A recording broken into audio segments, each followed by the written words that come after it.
Bottom surgery for transmasculine folks, it can be really difficult to understand. And there's two main types that you really need to know about, first of all. So there's the metoidioplasty, which is where we use the bottom growth in order to create the penis down below, or phalloplasty, where we take in tissue from elsewhere in the body to create the penis. There's lots of different ways to do this, which tells you there's not one best way to do it. And it really depends on the patient, their body type, and their goals and needs, which one we decide to do.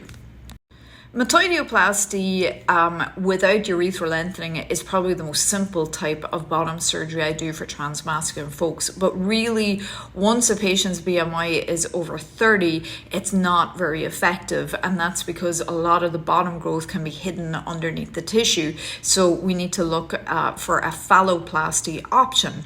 And when considering phalloplasty, there's many different ways of doing it. And donor sites, meaning a donor site is where we're going to take that tissue from to create the new penile anatomy.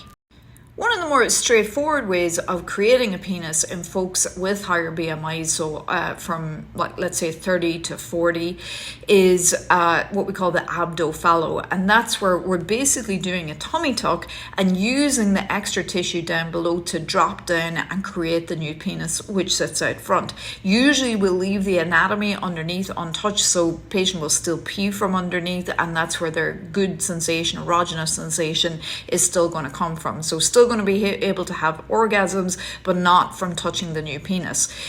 This has a few advantages. So the clear advantage to this type of phalloplasty is going to be the cost and recovery time. So this is more or less like a tummy tuck for your recovery, and therefore it is affordable even without insurance, and we can usually do it as an outpatient. Also, there's not too much downtime as compared to other types of phalloplasty where we're recovering from maybe 2 different donor sites and all the wound care that goes with that. So that would be advantage number 1. Advantage number 2 is aesthetics. In my opinion, this is the best possible donor site because here in the United States, most of us have a little bit of extra tissue down below that we can afford to give up and get a tummy tuck at the same time as the phalloplasty. So it works out very well from that point of view. However, this procedure is not necessarily for everybody, and here's why. So the main disadvantage with the abdophallo is there are no nerves there that we can grow that erogenous sensation into, unlike, let's say, the forearm where we can connect the nerves.